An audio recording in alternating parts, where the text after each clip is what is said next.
ચાલો મિત્રો, અત્યારે આપણે બનાવી છે આપણે લાલ મરચાંની ચટણી, લાલ મરચાં અને લીલું લસણ. અને હવે જેમ જેમ બનાવતો જેમ તમને બધું આમાં બતાવતો જાય તમે જોતા રહેજો.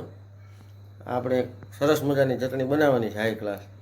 આપણે આની પહેલાં એકવાર બનાવી હતી, પણ એની અંદર હજી પછી આપણે બીજી 3 વસ્તુ આ વખતે વધારે એડ કરી છે, એટલે વધારે ટેસ્ટ આવશે.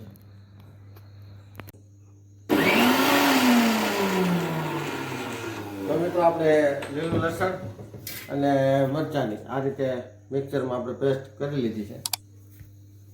તો આ રીતે બધું થઈ ગયું. લીલું લસણ અને લાલ મરચાંની મિક્સરમાં આપણે કાઢી લીધી છે.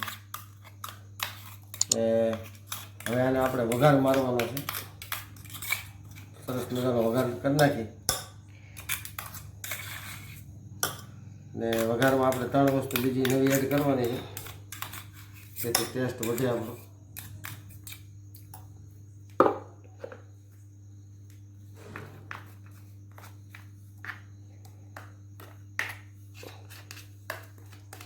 મિક્સરમાં આપણું કમ્પ્લીટ થઈ જાય પછી આ રીતનું પેસ્ટ થઈ જાય છે આપણી બધી લીલું લસણ અને લાલ મરચાં.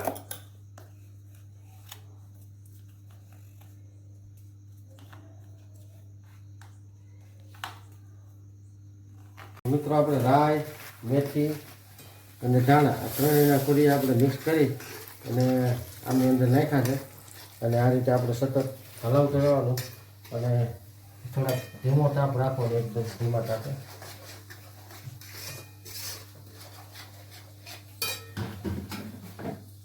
થોડુંક તેલ આપણે વધારે દઈએ છીએ, કારણ કે મરચાં વધારે છે.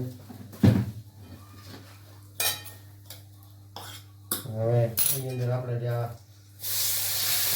પેસ્ટ કરી છે આપણે લીલું લસણ અને મરચાં આપણે આની અંદર નાખી દેવાનું.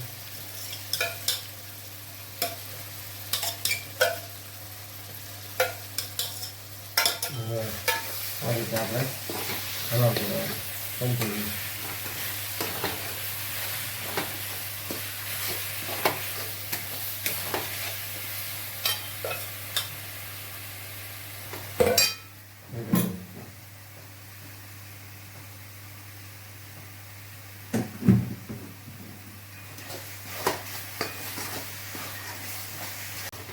આ રીતે આપણે ધીમા તાપે રાખવાનું છે. ફાસ્ટ તાપ હોય તો આપણો એ પ્રમાણે હાથ આપણો ઝડપથી હાલવો જોઈએ, જેથી આપણી ચટણી મળે નહીં સેજી અને બળવાની વાસ ન આવે.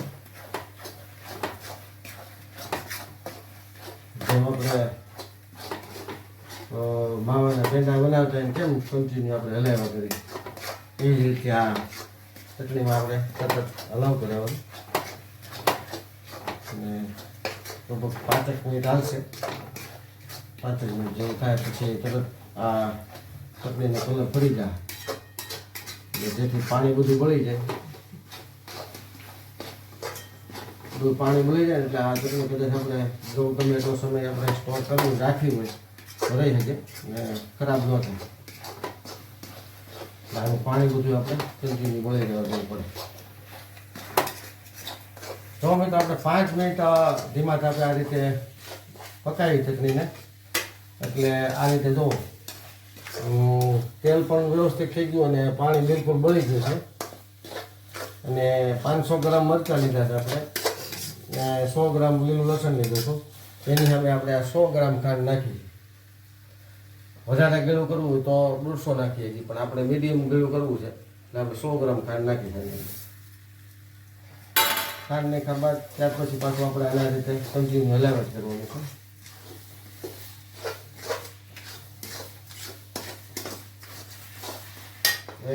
આપણે આ ચટણીની અંદર 1 ચમચી નિમક નાખશું, 1.5 ચમચી જેવું.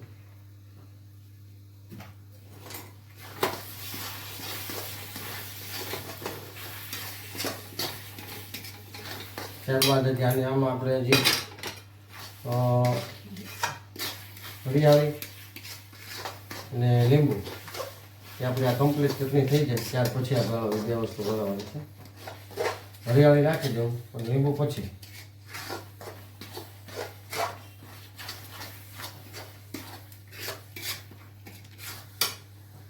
લીંબુ નાખવાનું છે, પછી તો સ્વાદ અનુસાર થોડુંક વધારે નાખવું તો નાખીએ નહીં. લીંબુથી એવું થાય કે આ ચટણી બગડશે નહીં અને લાંબો સમય લગન સરસ રહે.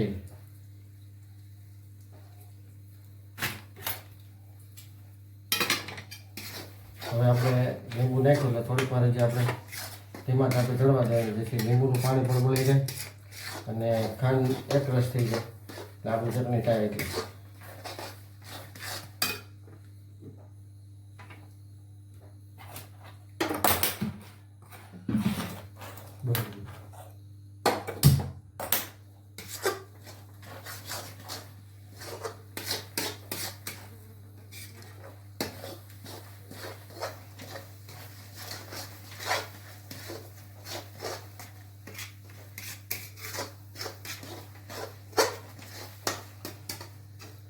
જેમ આપણે આ લાલ મરચાંની બનાવી એટલે આ જ સ્થિતિમાં આ જ રીતે બધી આ જ રીતે આ માપ આપણે લીલા મરચાંની પણ બનાવી શકીએ.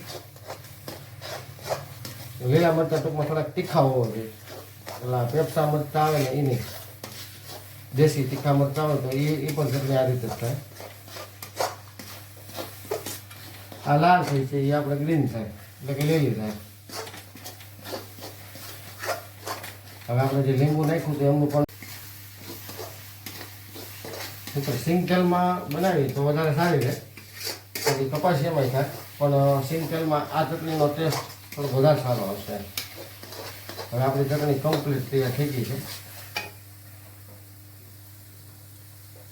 સહેજ ગેસ ધીમો કરી નાખીએ અને જે આપણે છેલ્લું એક કામ બાકી છે વરિયાળીનું, હવે આપણે વરિયાળી એડ કરી દેવું.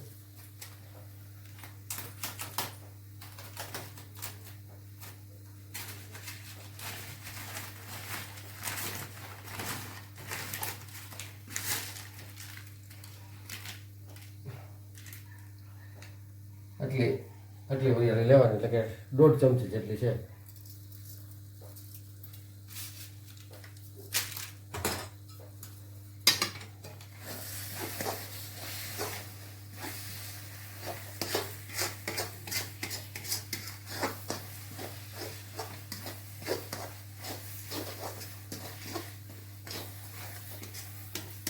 આપણી લાલ મરચાં અને લીલું લસણની ચટણી આપણી આ કમ્પ્લીટ થઈ ગઈ છે. અને હવે આપણે ગેસને બંધ કરી દેવું. હવે આપણે થોડીક વાર ઠરવા દેવું અડધો કલાક અને ત્યાર પછી આપણે એને પ્લાસ્ટિકના ડબલાની અંદર નાખવાની. એલ્યુમિનિયમનું કે સ્ટીલનું ડબલું નહીં, પ્લાસ્ટિકના ડબલાની અંદર રાખવાનું, જેથી તાજો સમય આપણે રાખી હોય તો રહી શકે, બગડવાની શક્યતા નહીં.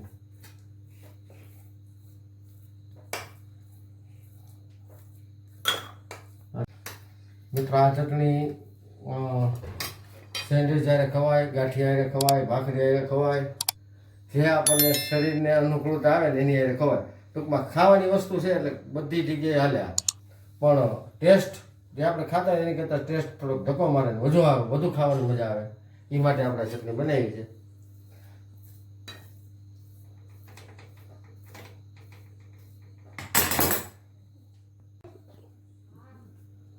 બની ગયું છે. હવે આપણે જરીક ટેસ્ટિંગ કરી લઈએ કે ખાટું, ગળું ને તીખું કેટલું છે.